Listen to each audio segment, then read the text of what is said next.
खुंफुंनाय गोलोम बोथोरनि फोरोंथाइ बादाजों दा बर'मा एबसुआ जा खुंफुंनाय बिगियान दिन्थिफुंनाय दिनैनि बे हाबाफारियाव जोंबो बाहागो लादों। दिनै बे जोबथि सानाव जे जोङो माबायदि बानायदों आरोना बेफोरखौ जोङो दिन्थिफुंनो होनाय जादों। जोङो गोदान फिनजाग्रा फुंखाफोरनि सकिनि बागै जों बे प्रजेक्टखौ बानायनाय जादों।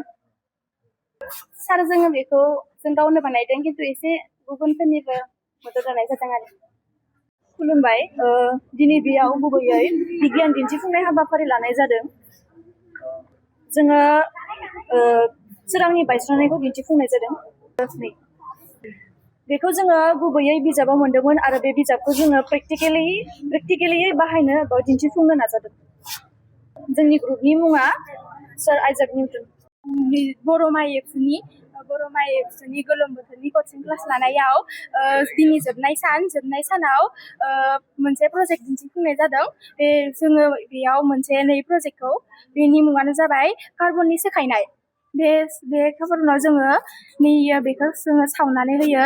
जेब्ला बेखौ सावो होमब्लानिया फेननि मददजों PVC पाइपनि गेजेरजों बेयाव कन्टेनार बाक्सासिम दैथायहरो। बेयाव थानाय धुला बाला गुन्द्राफोरा बे मटर पाम्पनि गेजेरजों सोबख'नाय जायो। ओमफ्राय बेयाव बाहायजानाय मटर पाम्पआ गोग्गो बार दिहुननानै आबहावासिम PVC पाइपनि गेजेरजों आबहावासिम दैथायहरो। दुलाराय बर' फरायसा आफादनि जा बिथोन बायदियै गुन गोनां सोलोंथाइ जांख्रिखांनाय मावथांखि, बे मावथांखिजोंनो लोब्बा लाखिनानै जोङो जा गोलोम बोथोरनि बन्द' समाव जोङो थाखो 9 आरो 10नि फरायसाफोरखौ लानानै जोङो थांनाय 3 जुलाइ 2022 इं खालारनिफ्राय जोङो जागायनानै दिनै 22 जुलाइ 2022 इं खालारसिम जोङो बे फोरोंथाइ बादाखौ लानाय जादों। आरो बेखौ दिनै जोङो मोनसे साइन्स एक्जिबिसन कम्पिटिसन बे हाबाफारिनि गेजेरजों जोङो फोजोबनाय जासिगोन। जोंहा गोलोम बोथोरनि जा फोरोंथाइ बादा बेयाव जोंहा थाखो 9 आरो 10नि फरायसाफोरखौ लानानै जादोंमोन। थाखो 9आव गासै 41 जन फरायसाफोरा बाहागो लाफैनो हादोंमोन आरो थाखो 10आव जोंहा गासै 43 फरायसाफोरा जोंहा बाहागो लाफैनो हादोंमोन।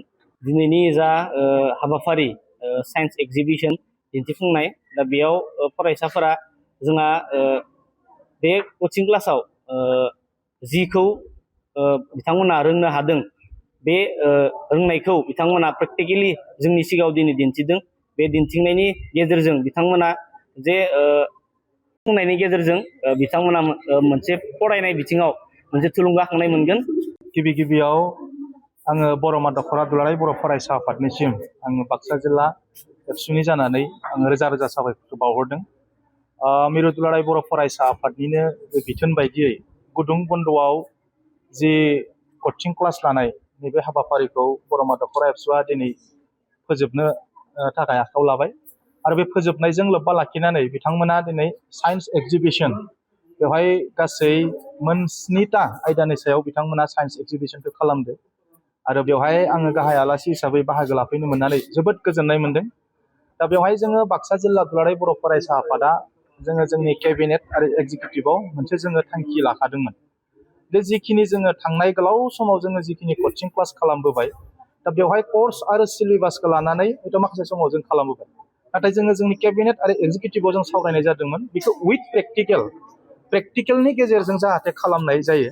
खारन जों मिथिगौ दिनै सरकारि फरायसालियाव गोबां गोजौ फरायसालियाव सरकारनिफ्राय माखासे दिनै आइटेम्सफोरखौ दिनै फथायहरबाय बा सफैनानै दङ, नाथाय बियो दिनै एक्जिकिउट जाया बा खामानियाव फैया, बा बे प्रेक्टिकेला जेरैबायदि जानांगौ बियो जाया। दा बैफोर जन्थ्र पातिफोरखौ लानानैनो जोङो बे कचिं सेन्टारफोराव बे उइथ प्रेक्टिकेल बा साइन्स एक्जिबिसन बेबायदिनि गेजेरजों जों बानायनाय जाथों होननानै जोङो थांखि लादों। आरो बे हिसाबै बर'मा दख'रा एबसुआ बे हाबाफारिखौ मावफुंदों। ओंखायनो जोबोद गोजोननाय मोनदों। दिनै बे साइन्स एक्जिबिसन आरो प्रेक्टिकेलनि गेजेरजों जों आसा खालामनो हायो बेवहाय जायफोरा दिनै कचिं क्लासाव फैदो बेखौ दिनै फोरोंजानो मोननानै बिथांमोननि गोसोआव मोनसे रिनायसेन्स फैगोन, मोनसे जांख्रिखांनाय फैगोन, मोनसे हयथ' फरायनो लुबैनाय, मोनसे हयथ' माबा मोनसे मावनो लुबैनाय, बेनि गेजेरजों जाहाथे फैयो जों बेखौ आसा खालामदों। आरो गमामायैनो दिनै जायफोर फरायसाफोरा क्लासाव फैदोंमोन, दा बिथांमोनखौ नैबे एग्जिबिशनाव बाहागो लानानै बिथांमोना मोनसे एनकारेजमेन्टआ फैगोन मोनसे थुलुंगाखांनाया फैगोन फैबाय थानाय समाव गावनि जे हायार इडुकेसनजों लोगोसे फरायनाया जोबखाङोब्ला बेबायदिनो माबा मोनसे गोदान डिसकभारि बा इनभेनसननि जि पार्ट जोंनि फरायसाफोराबो जाहैनो हायो नामा बेखौ जोङो आसा खालामनाय जादों आरो बेबायदिनो माखासे थांखिफोरखौ लानानै जोङो दुलाराय बर' फरायसा आफादा जोंनि फरायसाफोराबो जाहाथे उन जानानै थाया बिथांमोनाबो जाहाथे गोजौ फारसे थाङो आरो ओरैबायदियालागि जाहाथे थाङो बिथांमोना जाहाथे सिस्टेमाव हाबहैनानै आरो जोंनि जिखिनि सोलिगासिनो दङ दा जिखिनि मोनसे ट्रेन्ड सोलिगासिनो दङ दिनै जुगा एसे आलादा जाबाय गोदोनि बायदि नङा दा बेबायदि जुगाव जोंनि बर' फरायसाफोराबो दे साफा साफा जाफुंसार फरायसा जाहैनानै गावबा गावनि केरियारखौ लानायजों लोगोसे बिथांमोना दिनै हारिनि नामखौबो जाहाथे लाखिनो हायो बिथांमोना सासे स्टुडेन्ट गावनि थाखाय मावदों आरो बेनो दिन्थिनाय जायो बेबो बर' हारिनि सासे मानसि सुबुं